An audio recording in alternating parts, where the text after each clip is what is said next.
Bismillahirrahmanirrahim. Assalamualaikum warahmatullahi wabarakatuh. Alhamdulillahirrabbilalamin. Wassalatu wassalamu rasulillahi ajma'in.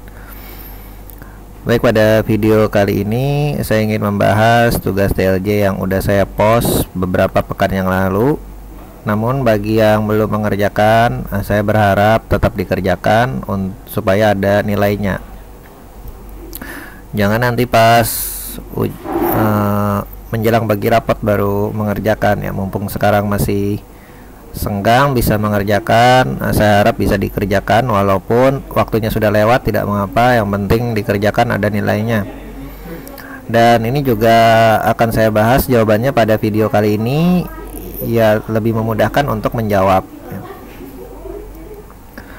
Nomor 1, apa yang dimaksud dengan bandwidth lokal dan bandwidth internasional? Bisa dilihat ya dari istilahnya lokal ya, berarti dia tidak internasional ya. Bandwidth lokal itu servernya lokal.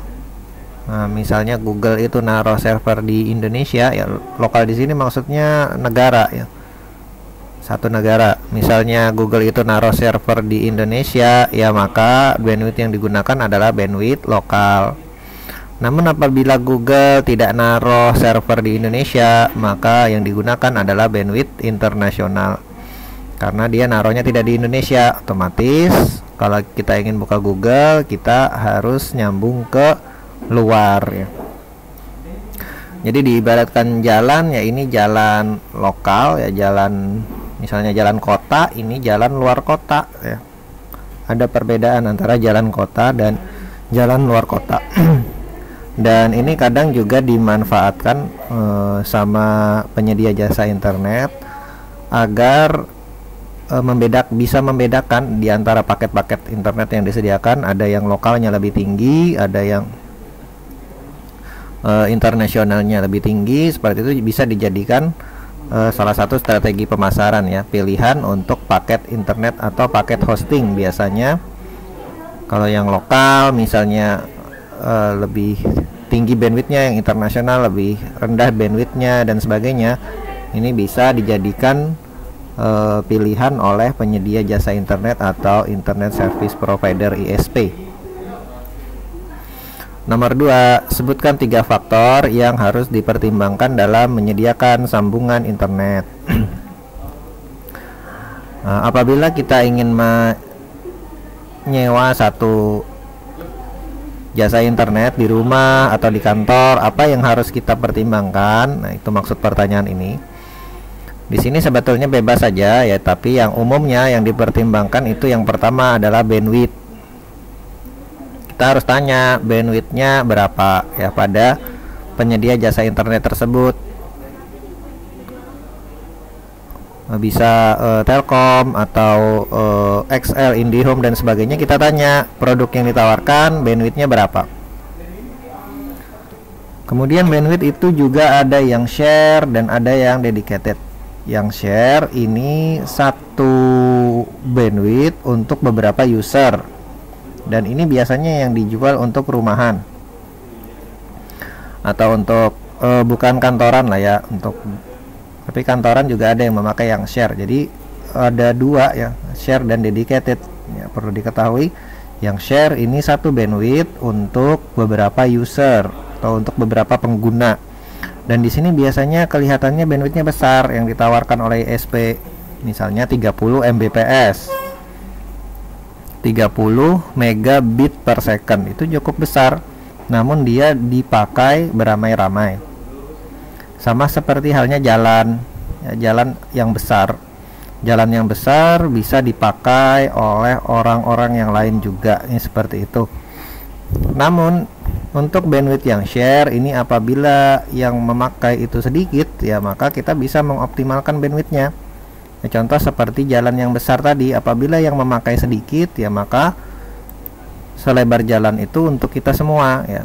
Apalagi yang memakai cuman kita, misalnya jalanannya kosong ya, maka 30 Mbps tadi bisa kita nikmati semuanya, tergantung orang yang memakai jalan tersebut. Ini adalah bandwidth yang model share. Kemudian ada bandwidth yang dedicated. Dedicated ini jalannya khusus, tidak dilalui oleh orang lain. Namun yang dedicated ini jalannya cenderung lebih kecil daripada yang share. Ya, biasanya ini yang dijual seperti 1 Mbps, 2 Mbps, 3 Mbps ya. Cenderung lebih kecil daripada yang share ya bandwidthnya. Namun tidak dibagi-bagi. Kalau misalnya 1 Mbps ya sudah, dia akan mendapatkan bandwidth 1 Mbps full. Dan yang ini cenderung lebih mahal ya daripada yang share. Yang dedicated cenderung lebih mahal daripada yang share, walaupun yang share itu lebih besar bandwidthnya.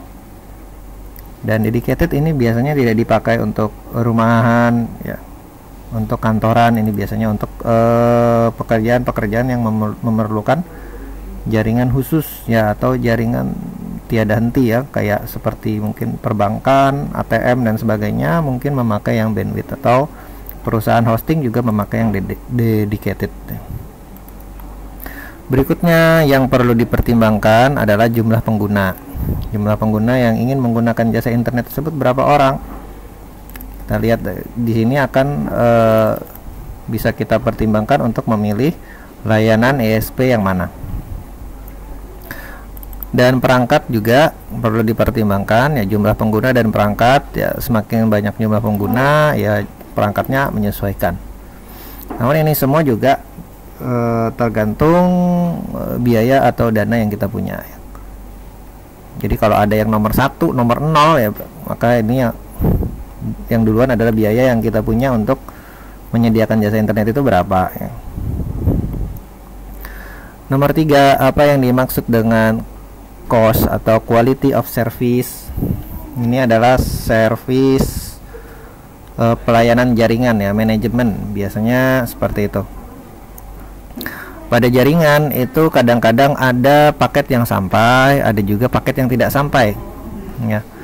Jadi quality of service ini meminimalisir, memaksimalkan kualitas jaringan supaya sampai semua ya, walaupun pada prinsipnya ada yang tidak sampai.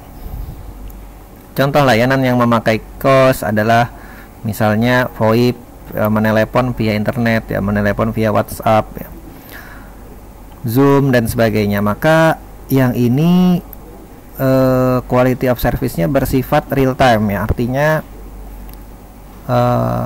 waktunya sampai itu lebih diutamakan daripada jumlah yang sampai. Contohnya saat kita menelepon mungkin ada suara yang hilang ya, suara yang hilang tersebut tidak akan dikirimkan lagi, namun yang dikirimkan tetap suara yang baru ya, artinya suara yang hilang tidak dikirim ulang, namun yang dikirim ulang adalah suara yang baru. Jadi VoIP atau Zoom dan sebagainya itu bersifat real time quality of service-nya. Jadi tidak mengutamakan sampai semua ya, yang lebih diutamakan adalah yang saat ini itu harus sampai.